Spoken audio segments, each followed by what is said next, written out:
Brooks at Marty's in Elk River. Today we're going to talk about something super important where you have any kind of topography, and that's topography-based bedding. Now on this particular property, we'll zoom in here a little bit and take a peek.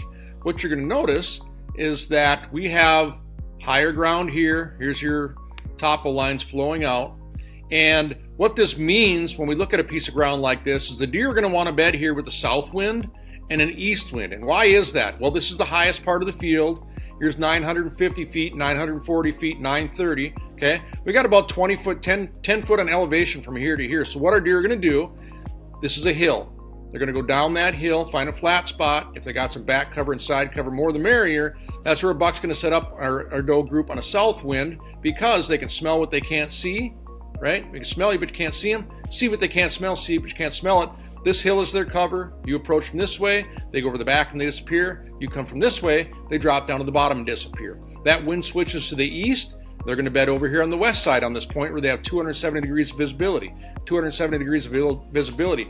Take this spot on a west wind, we're not going to bed deer here. So when we look at that sign on the ground, the topography is very important. So that's the first thing we're going to look at. And again, we already correlated that to the wind. So this particular property is going to bed these deer on a south wind and an east wind. We know that. Now what we have to do is look at destination feed for most of the year, not during the rut, but the rest of the year. Destination feed could be here, destination feed could be here, destination feed could be down here.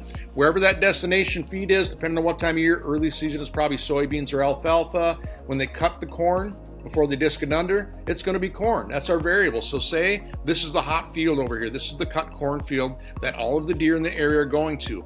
We identify the line of contiguous cover to get us over there. Put a tree stand right here with a south wind. Put a tree stand here with an east wind.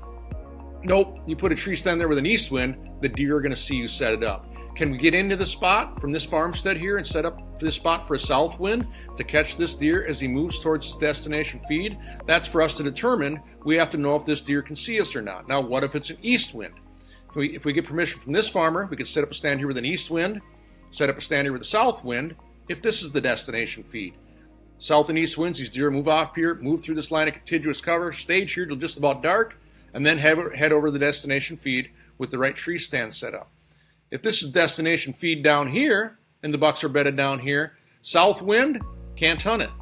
East wind, maybe I can get in here, catch them coming through here to come hunt this destination feed. So again, when we put all these things together, the topographic bedding tells us which winds the deer are going to be there on. And this south and east winds for this property. You'll see sign on the ground. Mature animals aren't using it with the north and the west wind, right? Pick that destination feed. Look at your access. See if you can set up a stand without these deer seeing us or smelling us. Then we're in the chips.